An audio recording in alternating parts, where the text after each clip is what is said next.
50cc のスクーターなどを除くと、最近の電子化が進んだバイクではウインカーを動作させても音が出ないのが普通となっています。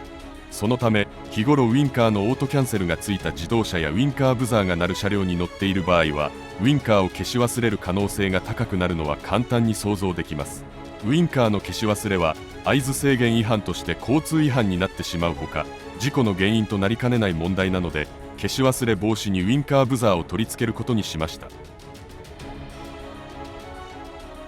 一口にウインカーブザーといってもいろいろあるんですが、重要なのは走行中に確実に聞こえて、それでいて周囲には気にならない程度の音量と音質であること。特に音質は交差点の信号待ちでは気になるところですが、最初は安い木島のブザーで済ます予定だったんですが、気づいたら泥沼化してましたね。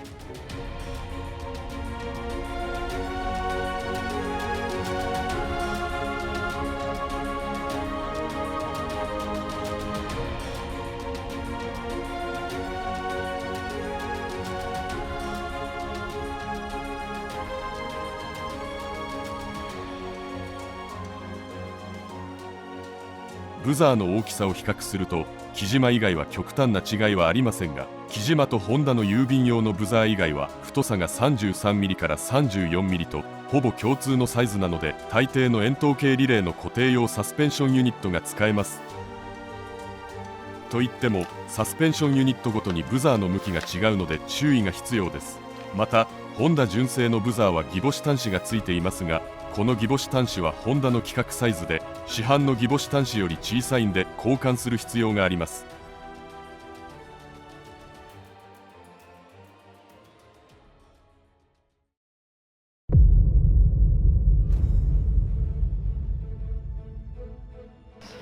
まずはじめにヘッドライトユニットを取り外して、ウインカーの配線を確認してみましょう。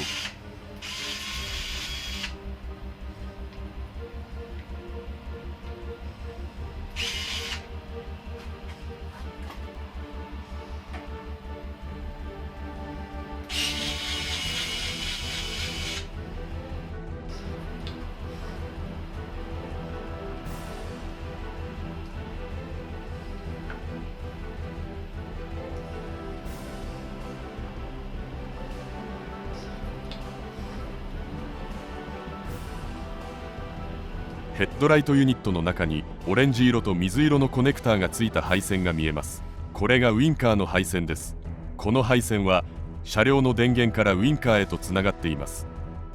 オレンジ色のコネクタは左側用で、水色のコネクタは右側用の配線ですが、ウインカーブザーの配線方法はこのウインカーの配線にブザー用の配線を割り込ませることで実現させます。マイナスドライバーなどを使ってウインカーコネクタのロックを外してコネクタを分割すれば準備は完了です。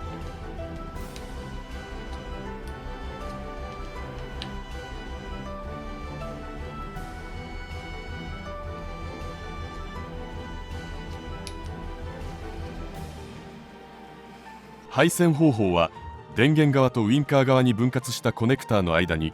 ブザー用に分岐を設けた中継ハーネスを製作して割り込ませます。この例では左側の中継ハーネスにはグランドも分岐させてブザーのグランドを接続する仕様となっていますが、グランドは中継ハーネスの左右どちらでも OK で、または車体側から引っ張ってきても構いませんよ。接続するブザーは2線タイプと3線タイプで接続方法が異なります。3線タイプであればこの配線のまま接続できますが、2線タイプでは右側と左側のプラス用の配線を一つにして2線タイプのどちらかの配線に接続する必要があります。ただしそのまま左右のプラス用の配線を一つにして接続しただけでは電流が回り込んでハザード状態になってしまうので、整流ダイオードをかませる必要があります。使用する整流ダイオードは配線付きの A 門の 6A か 1A のものが手軽で入手もしやすいですが、ギボシ端子の追加と二股の配線を自分で作る必要があります。手軽で手っ取り早いのは M&H 松島のウインカーパイロットハーネス LHN700 がそのまま無加工で使うことができて、配線もコンパクトになります。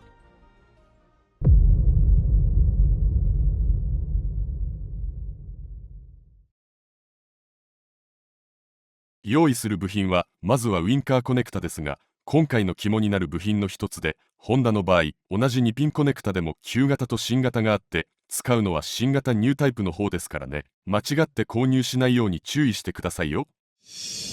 ウインカーコネクタに使用するハーネスは、車やバイクで一般的に使われる AVS0.75 タイプでは太すぎてウインカーコネクタには取り付けできないので、 AVS0.5 のタイプを使用します。それでもかなりギリギリの太さなので、コンタクトピンをうまくかしめないとコネクタに挿入できなかったりします。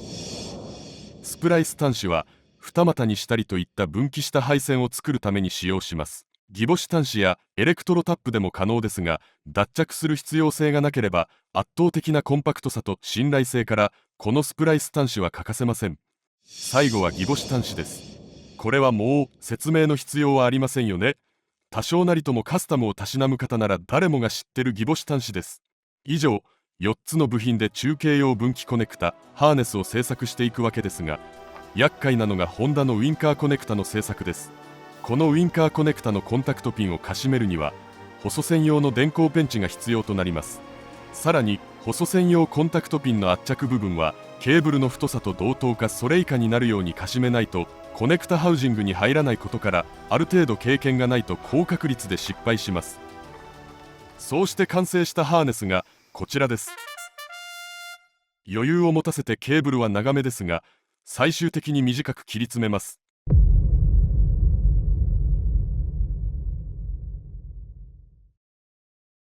まずは整流ダイオードの動作も確認したいので、2000タイプのホンダオーディブルパイロットから試してみましょう。こうしてみるとエーモンの 6A 整流ダイオードはかなり大きくてかさばるのがよくわかります。こんな感じですが、これは無駄に大きすぎですかね。整流ダイオードを M&H 松島のウインカーパイロットハーネス LHN700 に交換するとこんな感じで非常にコンパクトです。まあ実際に使うならこちらでしょうね。いよいよ接続して音を出すわけですが、 CT125 に使われているウインカーリレーは純正ウインカーのワット数で動作するだけのナローレンジのリレーが使われているので、たった 0.1 ワット変化しただけでももうまともに動作しません。したがってこれからお見せするのは異常な状態での動作となります。もちろんリレーをワイドレンジのものに交換して正常な動作の様子も後ほどご覧いただけます。ここはウインカーの異常な動作の参考としてご覧ください。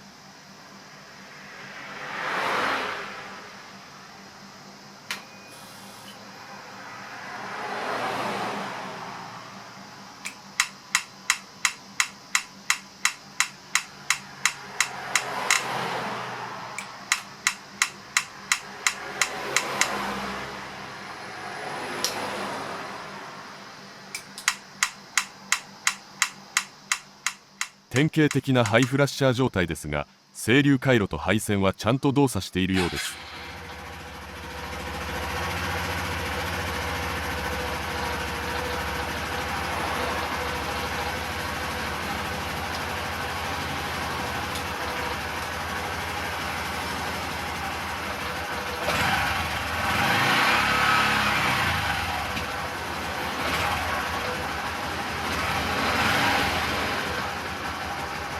おやおや、エンジンをかけるとブザーは動作しませんね。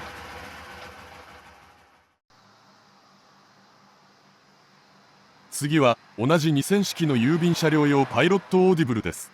仕組みが同じようなものなので同じような結果になると思いきや、中身はちょっと違うようですね。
エンジンをかけてもウインカーは正常に動作しつつ、ブザーもかすかに音が出ています。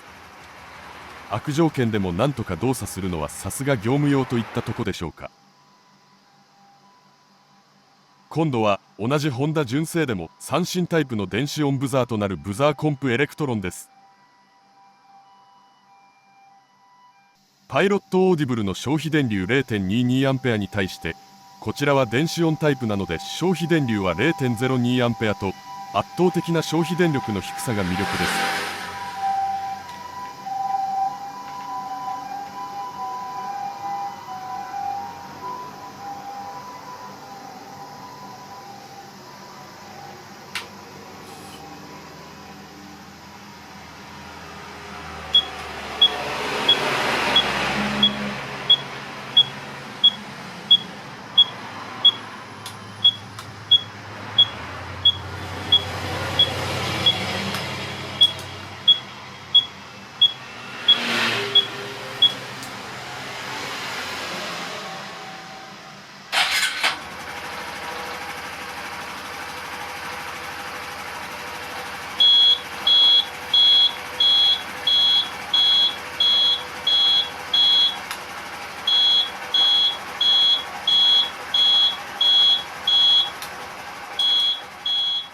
最初はまともに動作するのかと思ったんですがね、エンジンをかけるとバックブザーのようになってしまいます。純正リレーの許容レンジの低さがよくわかる結果となりましたね。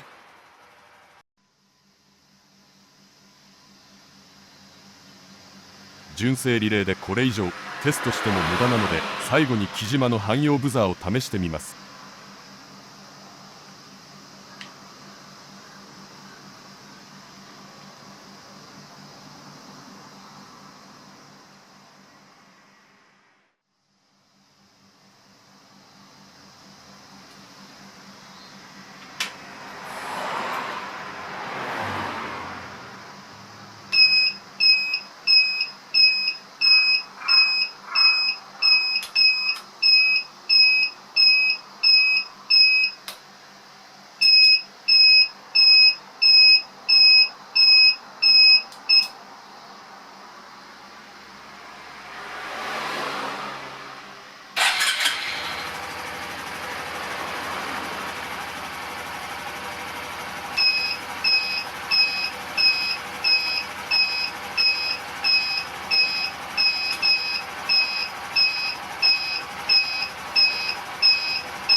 案の定エンジンをかけるとダメですね。瀕死のひな鳥のような音に変わってしまいました。こんな感じで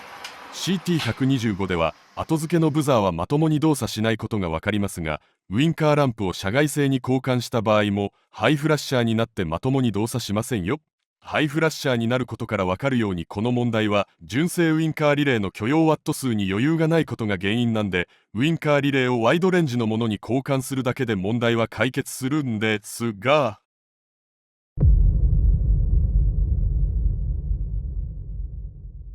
ウインカーリレーを交換するにはリアキャリアを外す必要があるんですが、いろいろ面倒なんでリアキャリアを外さずに交換します。この方法ではリアセンターカバーを外すときにリアキャリアとの接触は避けられないので、傷がつかないようにリアセンターカバーを養生テープなどで保護する必要があります。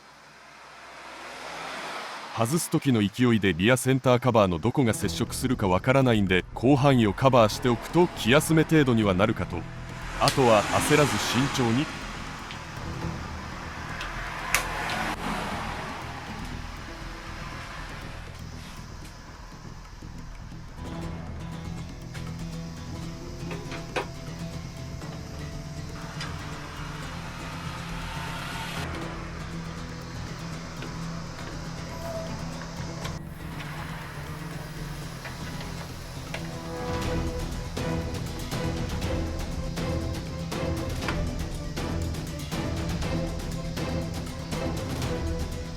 Silent scan. Pull up. Pull up. Pull up.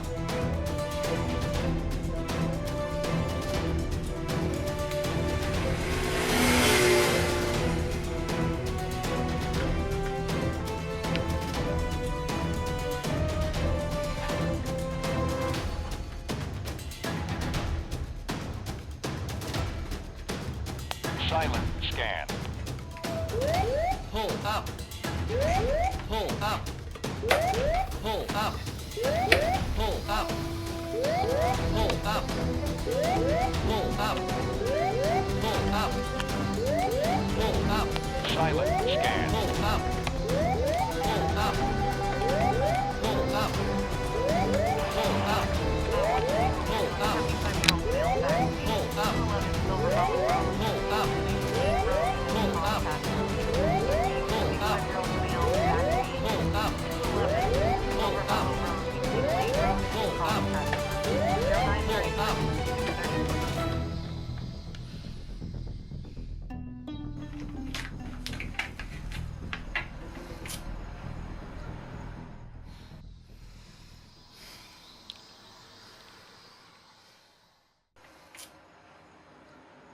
リアセンターカバーを外したら次はリレーを取り外します。リレーの下半分を覆っているゴムブーツの固定部分には返しがついているので、もともと外れにくい上にリレーが装着された状態では指が入らないので、ゴムブーツと一緒にリレーを外すのは難しいことが分かります。そのためゴムブーツをロック部分の位置が分かるところまである程度引きずり落として、リレーのロック部分を押しながら引っこ抜きます。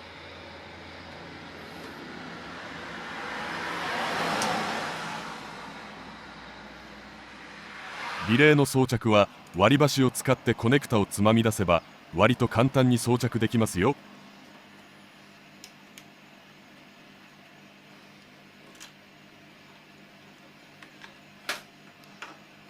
せっかくリレーを外したんで、昔ながらの音付きリレーも試してみましょ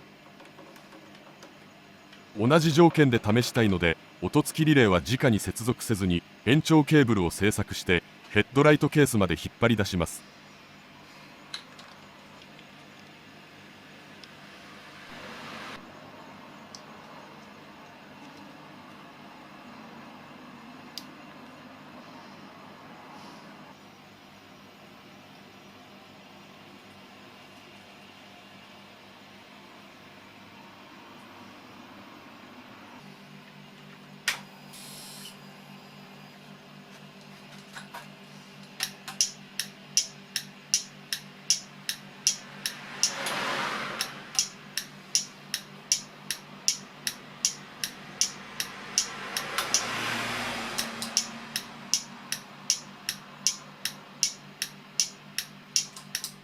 あくまでリレーの動作音なので、音を出すためのブザーと比べるとどうしても音はちょっと小さくなりますね。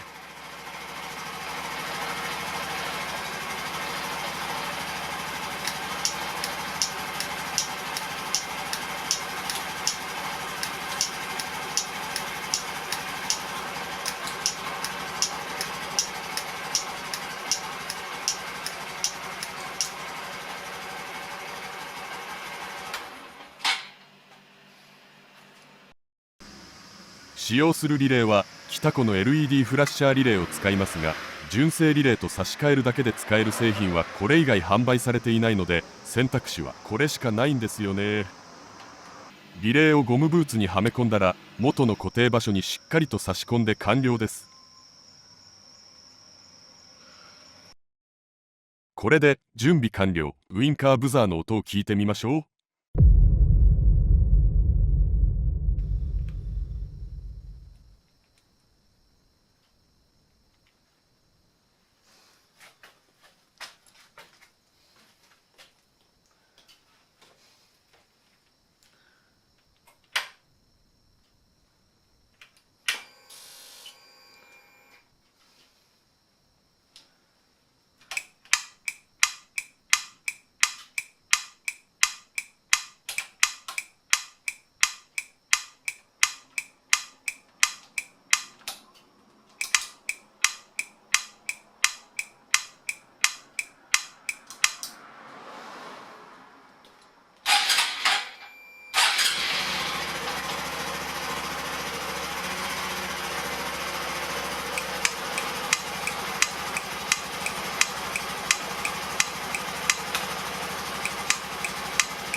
正常に動作しています。なかなか歯切れのいい音がしますね。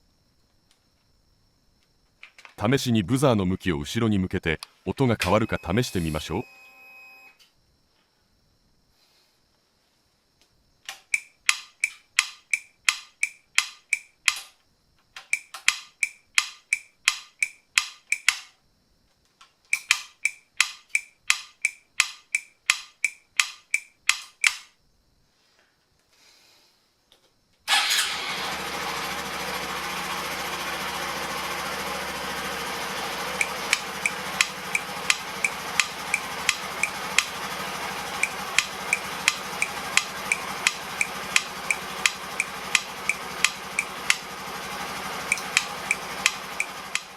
ブザーの向き程度では音は変わらないようですね。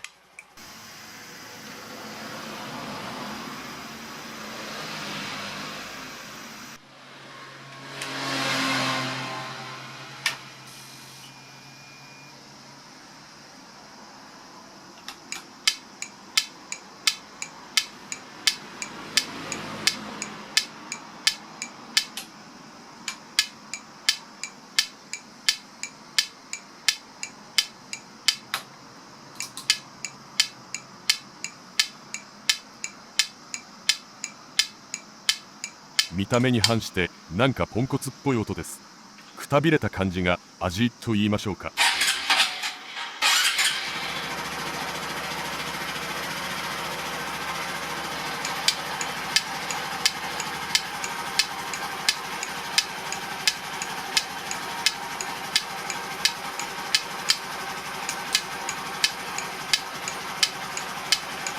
キレがないせいか耳に刺さる感じもないので、案外愛着が湧く音かもしれませんよ。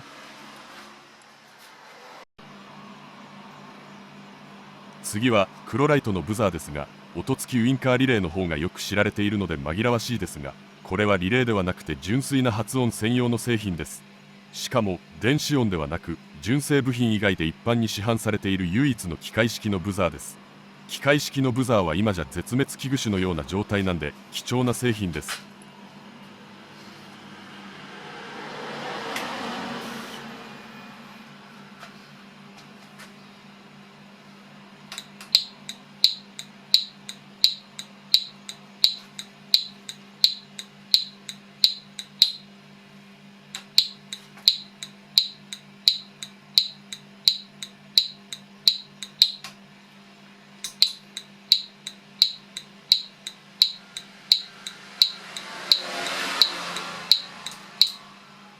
かっちりと響く音はもはや楽器のようですね。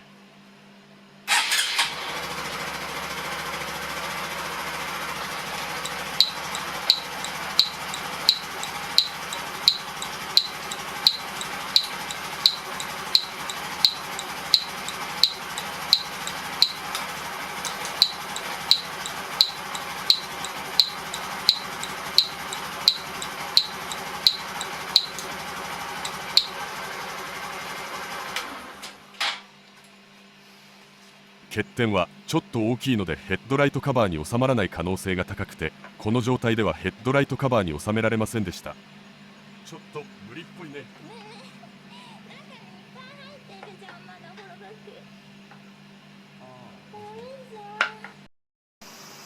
ここからは電子音のブザーとなります。音は耳障りだったりするんで好んで使う人はあまりいないと思いますが、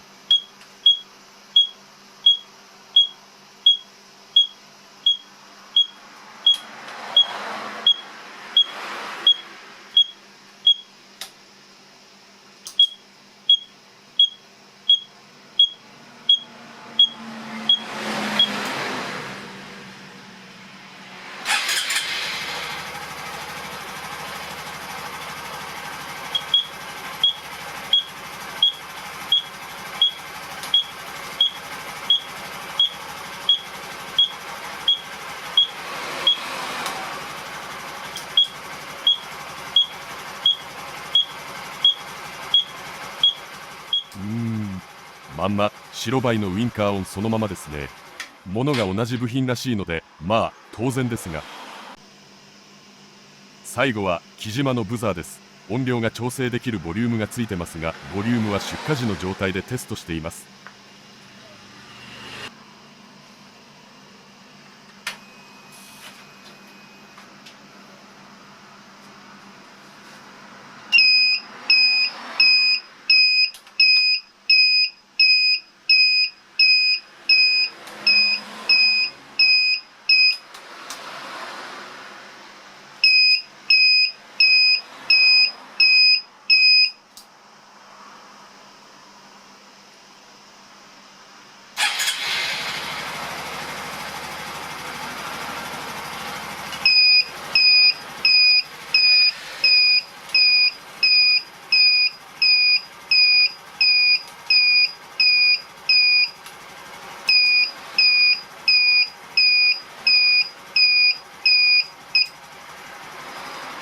やっぱりバックブザーっぽいですね。以上、6種類のブザーを見てきましたが、クロライトの音付きリレーは音が低めで、リレーの配線を延長してまで利用するメリットはないので選択肢には入りません。木島のブザーもバックブザーと紛らわしいんで、これも選択肢から外します。最後に残った4つの製品を実際に利用する環境に近い状態でテストしてみましょう。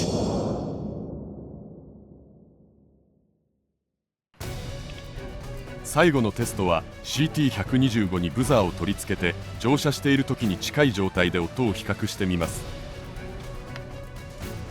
実際に近い音を再現するにはヘルメットをかぶった状態で聞こえる音を録音する必要があります。そのためバイノーラル録音の仕組みを流用して録音します。録音方法はヘルメットをかぶった時の音響効果を再現するダミーヘッドを利用して鼓膜に届く状態で音を記録することで、ステレオヘッドホンやイヤホンなどで再生するとあたかもその場に居合わせたかのような臨場感と音を再現できます。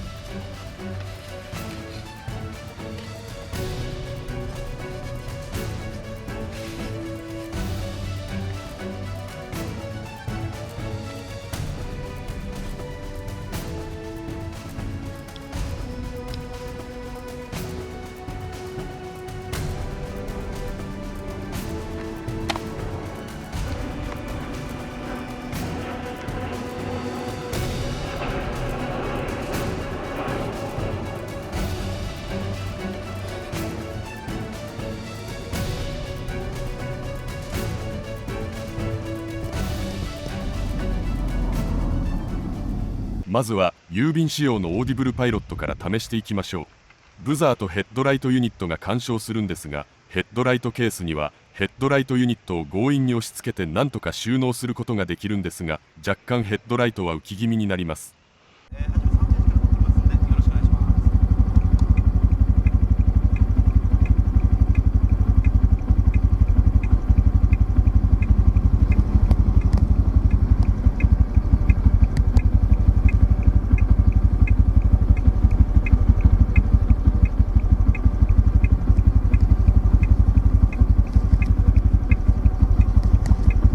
次にこのオーディブルパイロットの場合だとヘッドライトケースにギリギリで収まる感じです。サスペンションユニットをつけておけばご覧の通りハーネスにぎっちり挟まれて動きようがないので固定しなくても安定しています。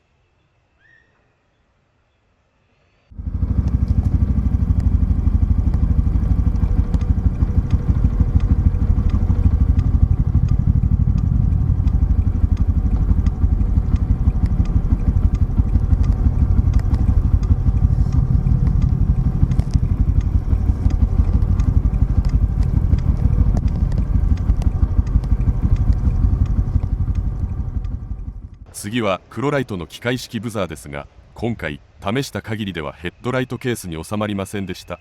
ヘッドライトの下に結束バンドで固定していますが、この製品は防水なのでむき出しでも問題ありませんが、むき出しのため音は周りにもはっきり聞こえてしまうので、歩行者がいる交差点では視線が痛いかもしれませんね。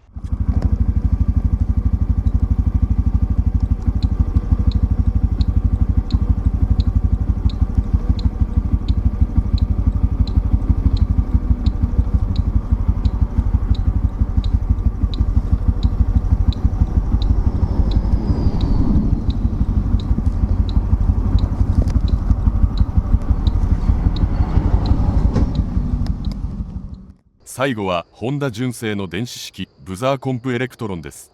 電子式だけあって軽くコンパクトなのでヘッドライトケース内には割とすんなりと収まり扱いやすいのが魅力です。ただし値段は一番高いんだよね。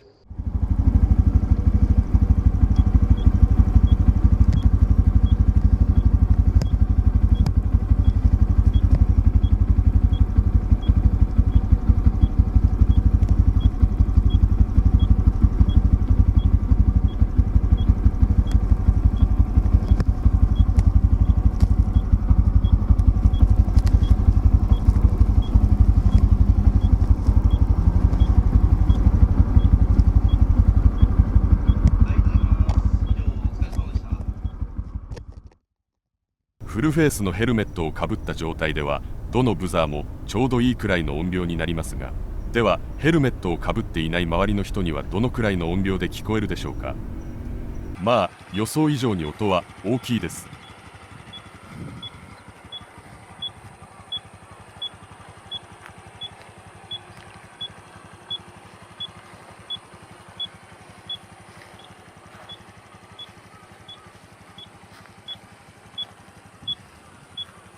参考までにヘルメットマウントのカメラで収録した音声も聞いてみましょ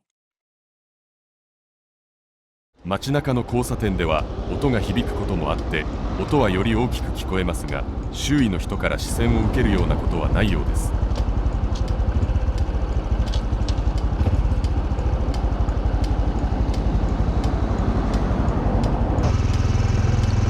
電子音と違って落ち着いた音とテンポのおかげで耳障りじゃないこともあると思いますが、ちょっと音は大きめだとは感じます。ただフルフェイスのヘルメットをかぶった場合ちょうどいいくらいの音になることを考えると、あとは個人の判断次第でしょう。ホンダタクトに使用されている音付きリレーと比べると音はちょっと大きいくらいで意外と差がありません。このレベルの音ではフルフェイスのヘルメットやマフラーによっては聞こえにくかったりする場合もあるんで、なかなか難しいところですね。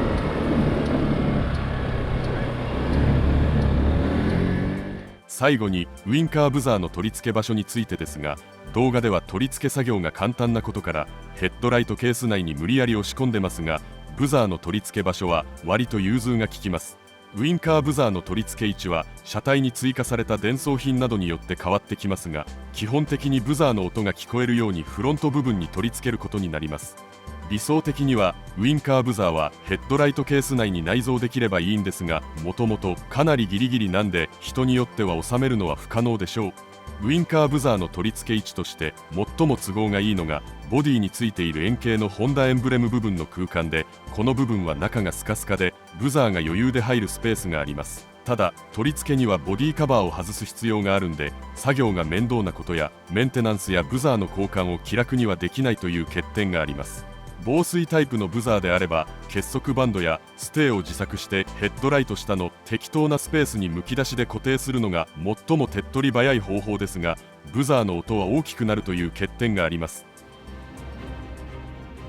さてざっと6種類のブザーを見てきたわけですが、木島のブザー音はちょっと無理ってこと以外はそれぞれ味があるので、どれがいいかはあとは好みの問題ですが、ほぼ確実にウインカーの消し忘れを防げることから非常におすすめです。リレーの交換やコネクタの製作など面倒な作業が多いのが難点ですが、作業内容自体は難しくはないのでチャレンジする価値はあるでしょう。